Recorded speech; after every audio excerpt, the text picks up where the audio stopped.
Our next story is one of incredible resilience and the strength of the human spirit. It is the tale of a woman who survived a plane crash that claimed the lives of everyone on board except her and endured 8 harrowing days in the jungle fighting for her life. This is the story of Annette Herfkens, the sole survivor of Vietnam Airlines Flight 474, which crashed on November 14, 1992. This event not only shocked the world but also became a symbol of extraordinary determination to live. Youth and meeting pace. Annette Herfkens was born in 1961 in the Netherlands. Her childhood was calm and stable, filled with family love and comfort. Annette's parents, both from middle-class backgrounds, worked hard to provide their children with the best education and instilled in them a strong work ethic. Annette stood out from an early age for her determination. Even in her school years, she demonstrated incredible perseverance, excelling academically while dreaming of a future full of adventure. From a young age, Annette was captivated by stories of distant lands. She devoured books about travel, watched documentaries, and imagined the world beyond the borders of the Netherlands. Her dream was simple: to see as much as possible and to learn as much as possible. This insatiable curiosity would later become a defining part of her character and a quality that would help her survive in the jungle. Her school years were marked by discipline and a drive for success. Annette was a top student, but her academic achievements never stopped her from being sociable and making friends. In high school, she developed an interest in economics and mathematics, which would later shape her professional path. After finishing school, Annette enrolled in university to study economics. It was there, within the university's walls, that she met the person who would change her life. Willem van der Pas, or simply Pas, as his friends called him, was a fellow economics student, charismatic, energetic, and ambitious. He had a natural charm that drew people to him and a knack for seeing opportunities where others saw obstacles. Their first meeting took place during a university seminar. Pasé noticed Annette as she asked sharp questions to the professor.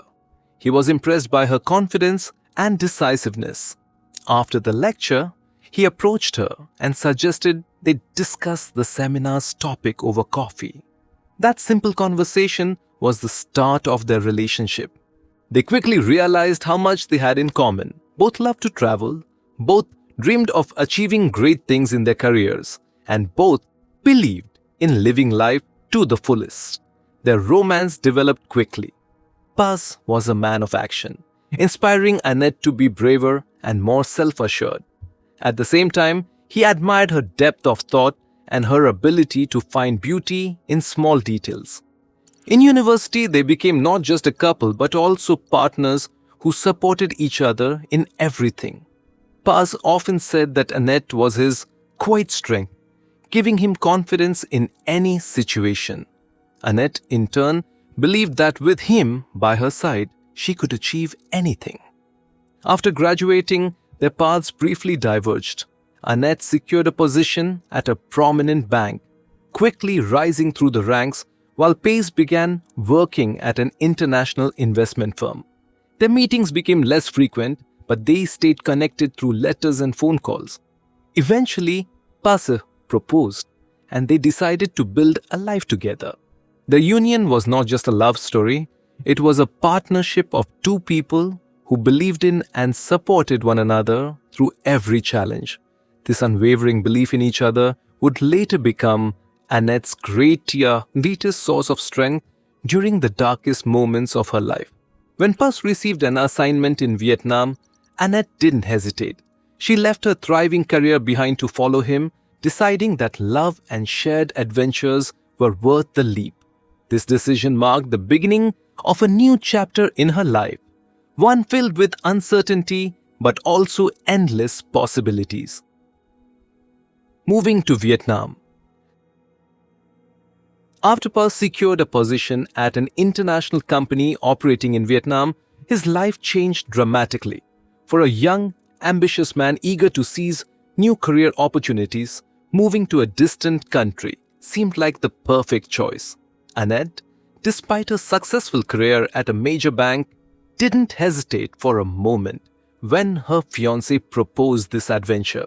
For her, love for Pasé outweighed everything else, and she eagerly embraced the idea. Vietnam in the early 1990s was a country in transition. Its previously isolated economy was gradually opening up to foreign investors. The cultural and everyday diversity was both thrilling and challenging for foreigners.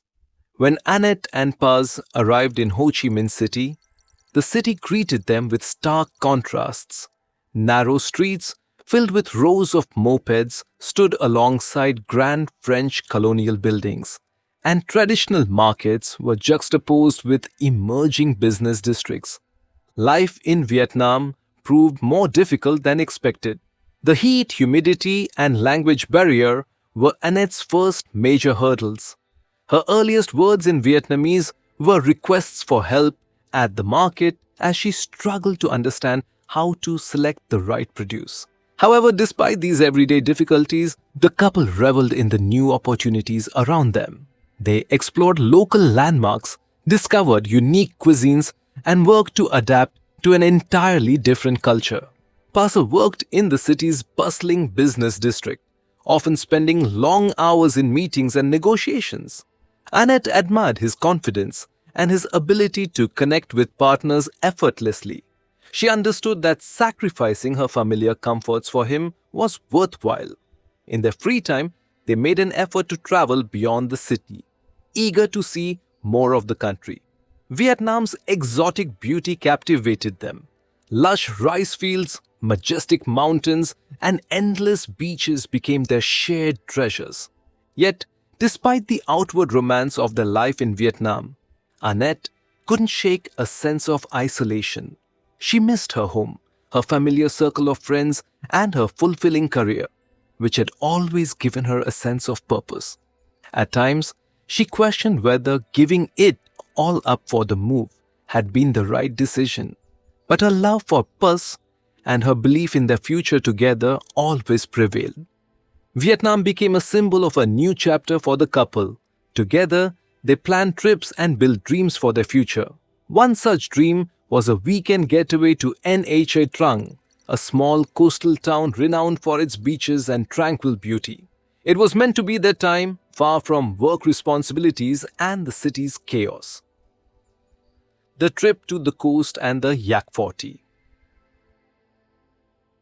The fall of 1992 was a time of plans and anticipation for Annette and Pasé. After several months of demanding work, they decided to take a romantic weekend getaway to the coast.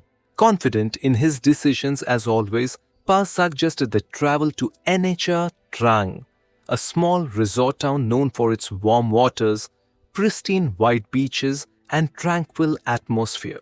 For the couple, it was a chance to spend time together, relax, and deepen their bond. Initially, Annette wanted to travel by car.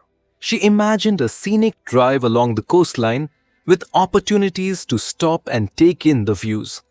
However, Pasé, considering the trip too long and exhausting, insisted on flying. "It'll be faster and more convenient by plane," he said with a reassuring smile, trying to ease her doubts.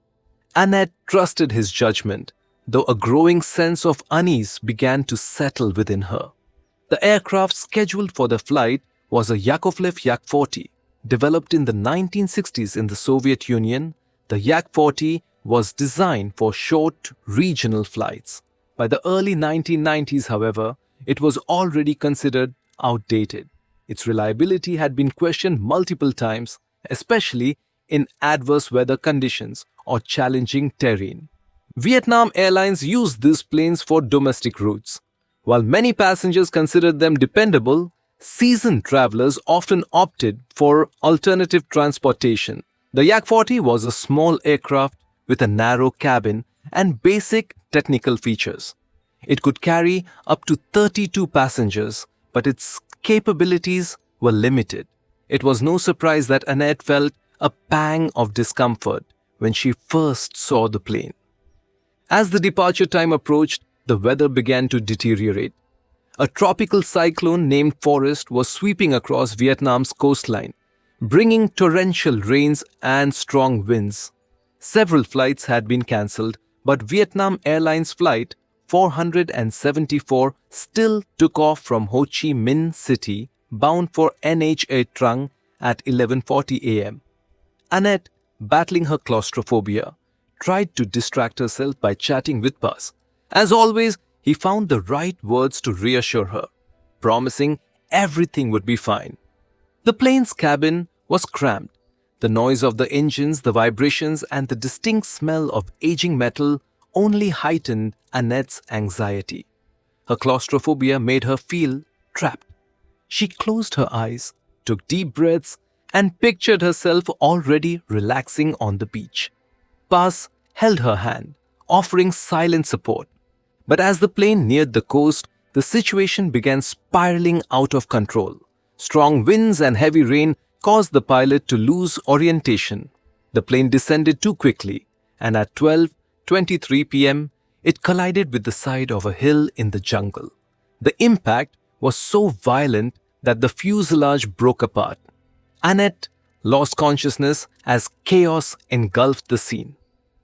The brunt of the crash hit the left side of the plane, where Annette and Paz were sitting. Many passengers died instantly. Annette lost consciousness. Waking up after the crash, Annette regained consciousness amidst the chaos of debris and an eerie, deathly silence.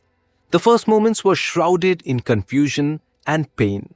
Her head throbbed, her body pulsed with injuries, and her chest felt so heavy that each breath was a struggle. She was disoriented, but gradually she began to comprehend where she was.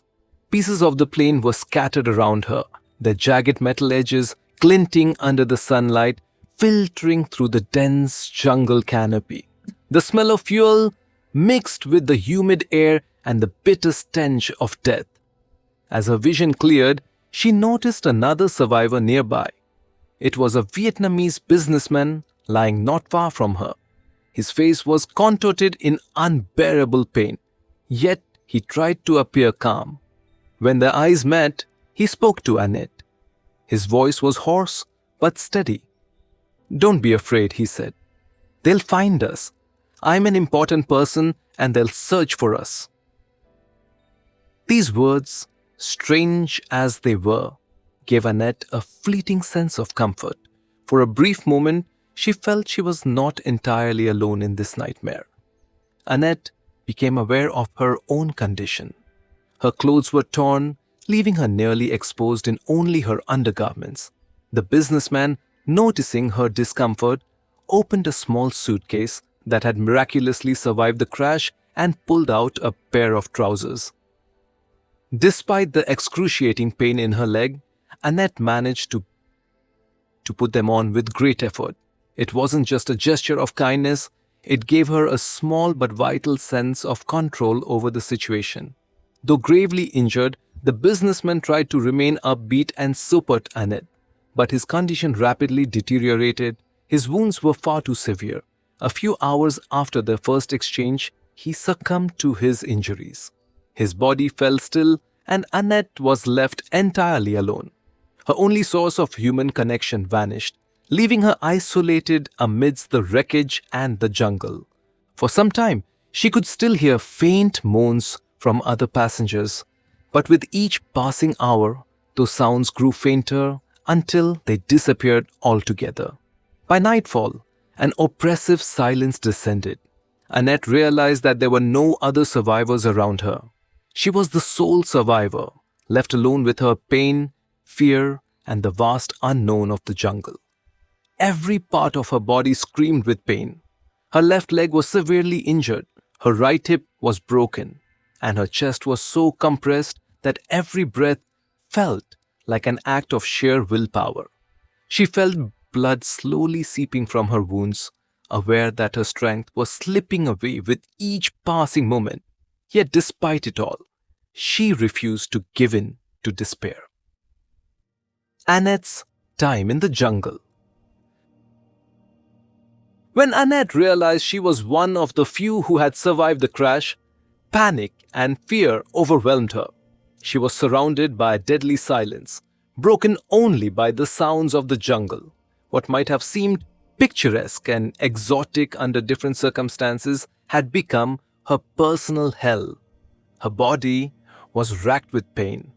Her left leg was shattered, her right hip broken, and her chest was so constricted that every breath felt like a struggle.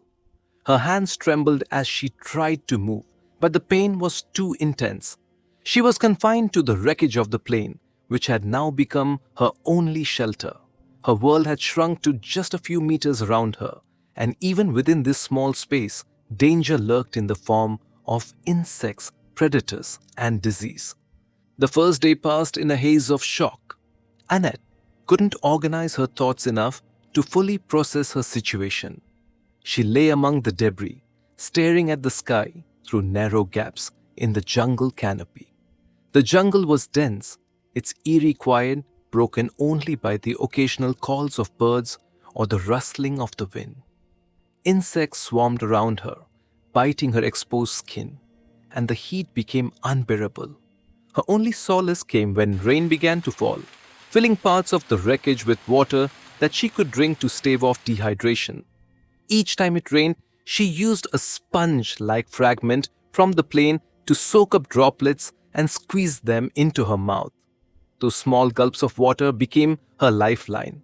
By evening, hunger began to gnaw at her.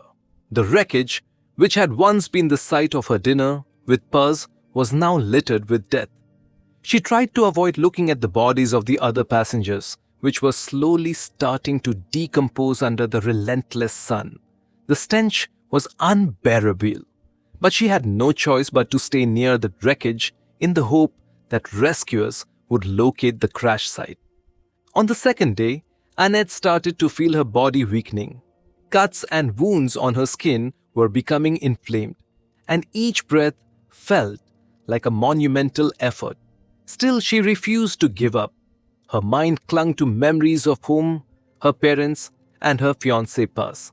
These memories became a thread that tethered her to reality, keeping her from succumbing to despair. By the fourth day, Annette's condition had worsened. She noticed the first signs of gangrene on her injured leg. The heat and humidity only exacerbated her situation. She knew her chances of survival were diminishing with each passing day. At times, as her mind grew foggy, she thought she heard voices. "Annette, hold on!" they seemed to call out. She turned her head, hoping to see someone, but there was no one. The voices were hallucinations, born of pain, thirst, and isolation. At one point, her hunger became so overwhelming that thoughts of cannibalism crept into her mind. She glanced at the bodies of the other passengers, but the unbearable stench of rotting flesh kept her from considering it any further. She forced herself to focus on the jungle around her, convincing herself that rescuers were surely on their way. Her survival instincts drove her to make use of every resource. She found a plastic rain poncho among the wreckage, which she used to keep herself dry and to collect rainwater. Annette also discovered a small suitcase containing a watch and a few items that had belonged to the businessman who had died by her side. The watch became her only way of keeping track of time, anchoring her to a sense of reality. Each day felt like an endless struggle. Her wounds became more inflamed under the relentless sun, and flies and insects seemed like an unstoppable foe. At times, she closed her eyes to imagine herself somewhere else. Her thoughts often returned to Pace. She replayed his voice in her mind, their conversations about the future, and their plans together. These memories became her anchor in a sea of fear and pain. By the sixth day, Annette began talking to herself. "You have to survive. You can't give up," she repeated over and over, as if trying to will herself into holding on. Sometimes she felt as though she was speaking directly to Pace, as though he was still by her side. These imagined conversations, though illusory, gave her the strength to keep going. By the seventh day, Annette was on the brink of losing hope. Her body was emaciated, her strength nearly gone. But it was at that moment that she heard a strange sound, the crack of branches. At first, she thought it might be an animal, but soon she saw a figure. A man wearing an orange poncho appeared, and at first glance, she thought he was another hallucination. Summoning the last of her strength, she screamed, drawing his attention. It was a local villager who had stumbled upon the crash site. The eighth day began, like all the others. Annette lay amidst the wreckage, listening to the sounds of the jungle and wondering if she could survive even one more day. Her body was drained of all strength, her mind teetering on the edge of collapse. Hunger no longer gnawed at her, but thirst continued to torment her. She had been collecting rainwater in metal fragments of the plain, but it was never enough. It was on this day that she heard voices, real voices. They were the voices of local villagers who had stumbled upon the crash site. At first, she couldn't believe it was real. She thought it must be another hallucination. But as one man approached her, she felt tears well up in her eyes. "I'm saved," she whispered. The villagers were astounded by her survival. Carefully, they helped her out of the wreckage and gently placed her on a stretcher improvised from available materials. The journey to safety was arduous and painful. The jungle was dense, and the trek to the nearest settlement took hours. Hallucinations. By the fourth day in the jungle, Annette's grip on reality began to falter. Weakened by pain, hunger, and loneliness, she gradually slipped into a state where the boundaries between real and imagined blurred. Her mind, desperate to maintain a connection to reality, conjured images and sounds that seemed to help her survive. As darkness fell and the jungle was engulfed in shadow, Annette heard a voice. It was Pasé's voice. "Annette, you can do this. You're strong," he seemed to say, as if sitting right beside her. She turned her head, expecting to see his face, his comforting smile, but saw only emptiness. Yet the voice didn't fade. She closed her eyes, trying to focus. It sounded so real that for a moment she almost believed Pace was alive. Her hallucinations became more vivid. Sometimes she thought she heard the footsteps of rescuers or the distant hum of a helicopter. Her heart would race and she would try to call for help, but the jungle responded only with silence. Deep down, she knew these weren't real, but her exhausted mind clung to these visions as a final glimmer of hope. On the fifth day, she saw an image of her mother. Her mother appeared nearby, standing among the wreckage, looking at her with a kind, reassuring smile. Annette tried to call out to her, but she lacked the strength to speak. Her mother seemed to nod, as if silently telling her, "I'm proud of you. You can make it." This vision brought Annette an odd sense of peace. Another vision came to her at night. She imagined herself lying in her bed at home, surrounded by soft pillows and a warm blanket. She could smell freshly brewed coffee and hear the familiar sounds of the city waking up. For a few minutes, she convinced herself that it had all been a nightmare. But when she opened her eyes, she was once again met with the black sky above and the dense jungle surrounding her. Her hallucinations were not always comforting. They could be terrifying. At times, it seemed as though someone was walking around her. The rustling of leaves, which could have been caused by the wind or animals, became footsteps in her mind, belonging to some unknown presence. Her breathing quickened and her heart raced. She knew the jungle was full of wild animals, and this fear made her ordeal even more unbearable. Annette was brought to the hospital in critical condition. Her body was severely weakened, and the medical staff struggled to comprehend how she had survived 8 days in such harrowing circumstances. She faced a series of surgeries to address her extensive injuries and a long, grueling period of recovery. The resilience and mental strength that had kept her alive in the jungle now became her greatest allies in her fight for health. Life after the crash to the present day. After Annette was rescued and brought to the hospital, her life was forever changed. She became a symbol of survival and resilience, but her path to recovery was long and arduous. The first few weeks in the hospital were filled with pain, both physical and emotional. Her injuries included multiple fractures, internal damage, and severe exhaustion. But the deepest wound was in her heart. The loss of her fiancé, Pasé, left a void that seemed impossible to fill. Her recovery required not only extensive medical care but also immense psychological support. Annette spent months in a rehabilitation center, relearning how to walk and how to live with the aftermath of her injuries. Every step she took was a testament to her extraordinary strength of will. She found inspiration in her memories of Pasé and his belief in her. She knew she had to keep going, not just for herself, but to honor the memory of the man she loved. When Annette returned to the Netherlands, she was met with an overwhelming wave of media attention. Her story of survival captivated the world. People wanted to know how she had endured such dire conditions and where she had found the strength to persevere. She became a heroine to many, though Annette often said she didn't feel extraordinary. "I just wanted to live," she remarked in interviews. In the years that followed, Annette worked hard to rebuild a sense of normalcy. She returned to her career, married, and had 2 children. Yet her life was not without its challenges. In 2001, her son Max was diagnosed with autism.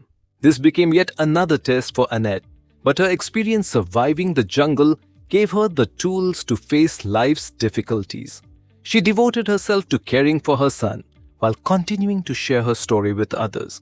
In 2014, Annette published her memoir, *Turbulence, a true story of survival*. The book was her way of sharing her journey with the world, showing that survival is not just a physical battle but an emotional one as well. The memoir garnered significant attention and became a source of inspiration for many people facing their own struggles. Today, Annette continues to share her story. She participates in public speaking events, offering insight into how individuals can find strength even in the darkest of times. Her life serves as a powerful example of how to survive a tragedy, rebuild, and use one's experiences to help others. Every day, Annette remembers those 8 days she spent in the jungle. For her, it was not just a trial but a transformative experience that reshaped her forever. She says, "I lost so much, but I also found myself. I learned how strong the human will to live can be." Annette Herfken's story reminds us to believe in ourselves even when it seems there is no way out. It's a tale of how the human spirit can overcome incredible odds while holding on to hope. Subscribe to our channel for more incredible stories of survival, resilience, and the strength of the human spirit.